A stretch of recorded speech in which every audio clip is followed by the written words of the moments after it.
Honoring historic U.S. Burley growing regions, Cornell Diehl's small batch 8-state Burley showcases the often overlooked nuance and complexity of ear-cured leaf, beginning with specially sourced, matured blend of 2014 white and dark Burleys, offering a mellow, creamy nuttiness as well as a subtle, soft cocoa flavor on the palate. Top-tier Canadian Brights and SM218 Red Virginias, the same grade as in last year's run of Carolina Red Flake and Carolina Red Flake with Perique, complement those distinctive flavors with layers of sweetness, tang, and Britty spice. Finally, Oriental tobaccos well-aged for 17 years further contribute to the complexity of the unique Burley mixture. A blend of Rear Sokum, Samson, and Catarini sun-cured leaf from 2005 at a lightly floral, oily, spicy, and tart flavor sweetness, having depend on their source notes having muted with age. The contents are made up of Burley, Oriental Turkish, and Virginia. Flavoring is cocoa, chocolate, honey, and vanilla. Ready rubbed, ready rubbed, ready rubbed, ready rubbed, ready rubbed, ready rubbed, ready rubbed.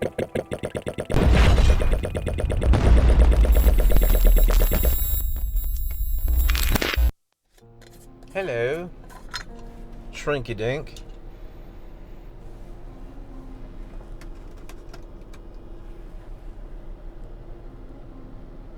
Yeah. It's been a while since I made an upload. It's 9 p.m. Friday evening. I don't know, I just kind of went MIA. I hope all of y'all have been okay. I haven't really been watching much content. Been concentrating more on making music and Bible study, and I haven't been concentrating any more on Bible study. I always do that, but more so in the studio.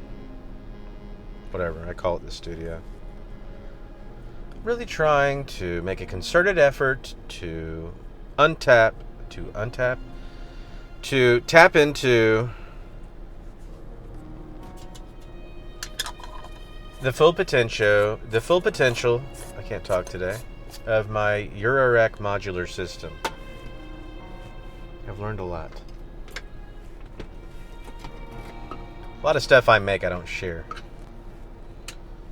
I used to have a big problem spending days or hours making something and then just getting bored with it and doing something else. I do everything I can to not do that.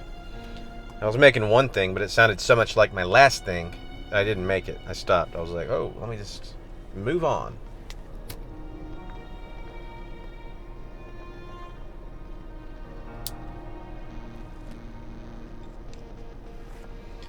Anyways, what else? I took my car to the mechanic because my AC's been getting worse. He put the gauges on it, came back in, said, yeah, you got some serious problem with your AC system. He was out there taking a hose to the condenser, trying to unclog it, and he said my gauges were off the charts. He's like, both your low side and your high side are reading exceptionally high. So, when I Google it, it sounds like something's clogged. That could be anything. Probably my condenser, but it could be a number of things, and I'm not a mechanic, and I don't know if your condenser clogs. It's good to replace your tube thingy or something and then to maybe do something else, and I don't know how it all works, okay? What I do know is that the diagnostic is $250, and that is also going to come with, either pulling my dash out or pulling my bumper off, or both, and replacing a bunch of stuff, even though I already replaced my... I can't remember everything that was replaced, but 7-8 years ago, it was like 2017 or 17, I think. I had my compressor and my dryer replaced. There was something else. It could have been my condenser. I don't think it was. I don't remember. Could have been my evaporator coil or whatever. I'm not sure. He's trying to explain it to me, but I don't Google things before I go to a mechanic so I can pretend I'm a mechanic. And I'm not a mechanic. And he came out there and he's like, yeah, so you got this, that, or the other. And I was like, okay. That's a bad thing. I'm like, okay. So we can try and fix it, but you're going to have to drop your car off. I was like, yeah, I don't want to do that. I'll take my hot car home.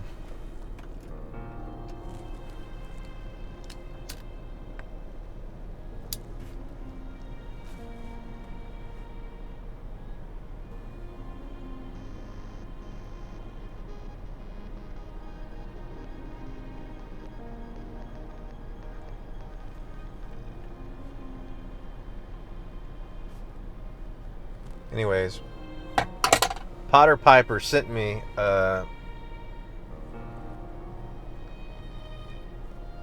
some Cornell Diehl 8-state Burley small batch. He was, I've known for a while that he's liked it, and he asked me if I tried it, and then while we were talking, he's like, don't worry about it, I just sent you some, all you need. The next thing I know, I've got a pound of it showing up at my doorstep, which is awesome. Very nice of him.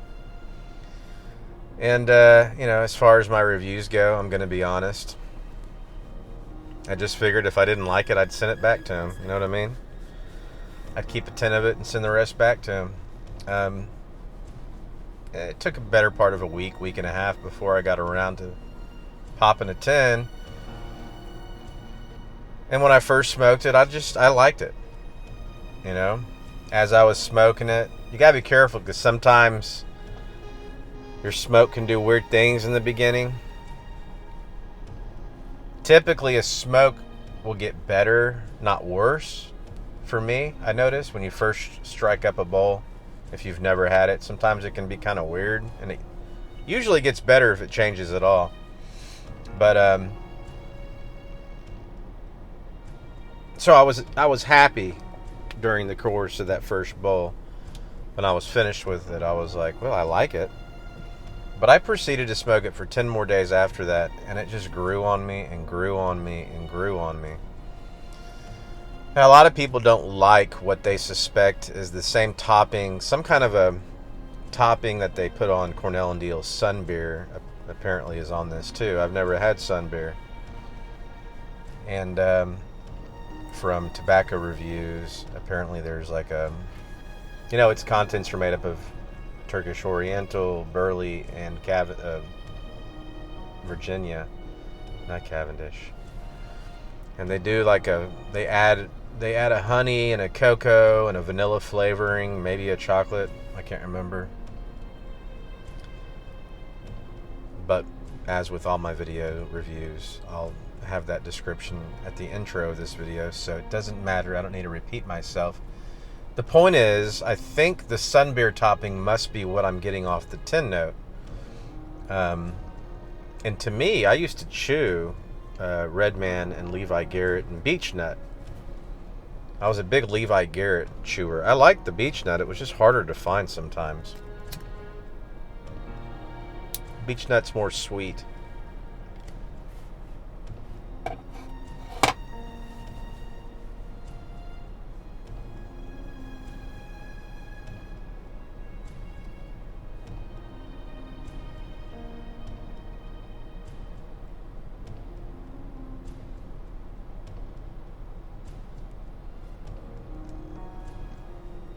But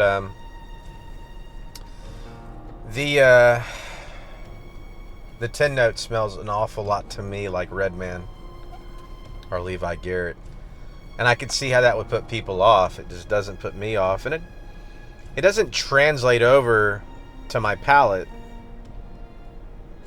I guess maybe it does a little bit, but again, I chew tobacco, I snuff tobacco, I love tobacco. So that doesn't put me off. If anything, I kind of like it. Long story short, I have to say, I love Haunted Bookshop. Haunted Bookshop has become kind of like my daily smoke for multiple reasons. Number one, I love coffee. I drink the hell out of coffee. Haunted Bookshop pairs well with coffee. Love it with coffee. Number two, I've had a 5-year-old aged Haunted Bookshop. I've had Haunted Bookshop fresh out of the tin with the fresh date from the manufacturer, and I like both of them, regardless of the subtle distinctions of nuances and difference and tonalities. Number two. Number three, it's very affordable at $45 a pound in bulk.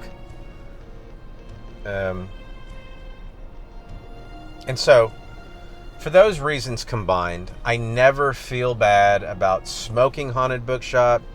Some blends I love, but I like them with age, and they're more expensive. You know, I want them to hit that Goldilocks zone before I pop 10s. I feel that way about Orlick Golden Slice. I feel that way about Escudo. I will not smoke those fresh. I don't care. I mean, I'll do it, but it's not what I prefer to do. I want to put some age on it. Haunted Bookshop, as with many other blends, it just works. It just works. And I was surprised after smoking this for 10 days. The very first blend I went back to, I love it. I'd cellar it deep. It's great. It's a great blend, okay? The very first blend I went back to was Haunted Bookshop, and I have to say, I have got to be honest, it kind of fell short for me. It kind of fell short. I was so used to this that having gone from this straight back to Haunted Bookshop, it fell a little flat. Now, they aren't comparable. I'm not comparing this to Haunted Bookshop. I'm just trying to give you an idea as to how much it is I enjoyed this. When I first smoked it, I just kind of liked it. I'm just being honest. I just kind of liked it. I smoked it for 10 days. I loved it. Okay? It burns a lot slower than Haunted Bookshop, too. One thing I've noticed. Burns cool. Burns smooth. Very smooth retrohale.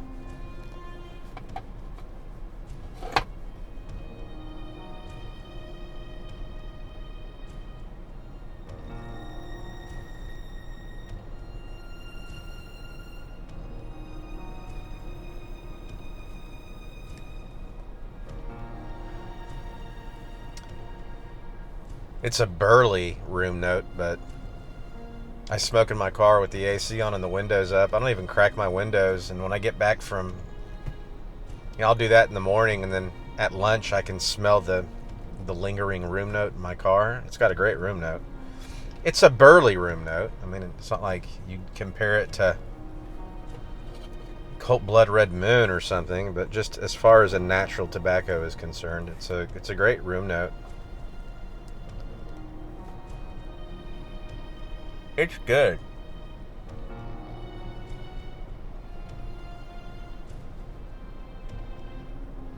And again, if it's that 10 note topping that I'm smelling that people have a problem with, that's on the Sun Bear, I can tell you Levi Garrett smells like that. Redman smells like that. Go down, buy you a pouch and stick your nose in there. That's what you're going to smell. So part of me is wondering if that's just a byproduct of how they're refining it somehow, or whatever it is they're processing, what they're doing.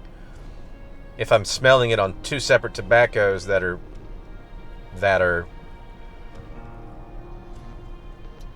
manufactured, completely different processes of manufacturing or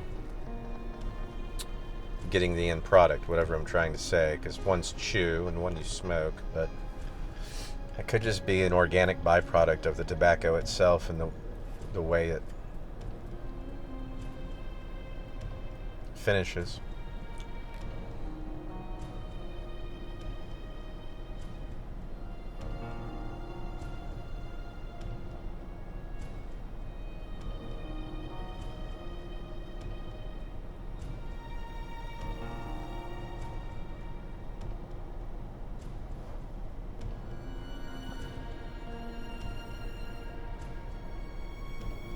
I smoked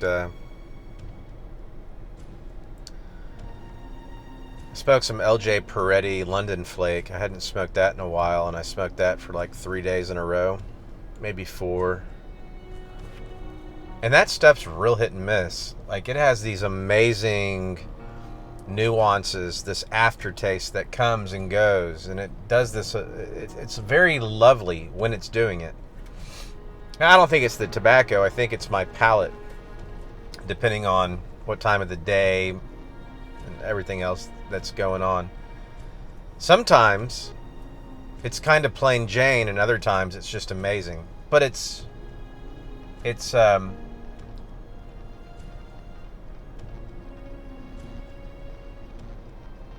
Of course, I haven't put any real age on it either. But it's reliably like that. It's not like it'll be plain Jane for a week and then every now and then it's amazing. No, it's just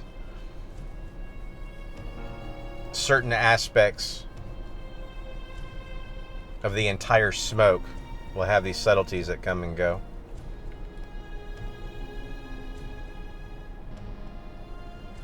And for whatever reason, some smokes are just heavy with these amazing subtleties and aftertastes and aromas that just make it amazing. And some smokes are kind of short in that department. I don't know how that works or why, but I've noticed that's probably more my palate.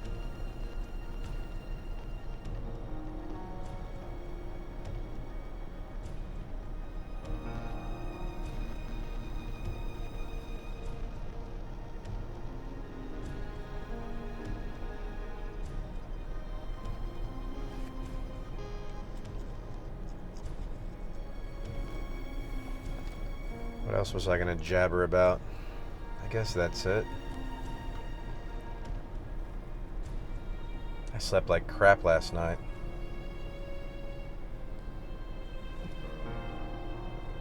Took a nap earlier today and it helped. I could have kept sleeping.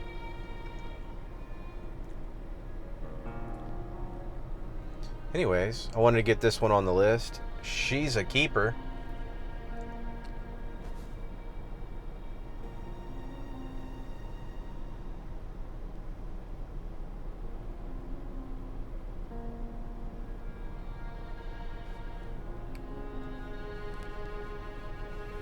Thank you for thinking of me, Father Brian.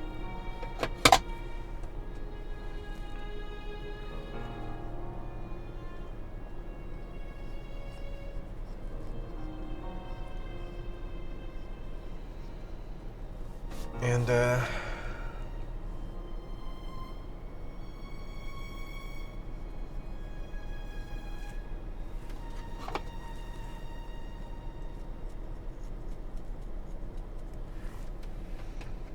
you all have a lovely evening and a fabulous weekend. I'll talk to you later.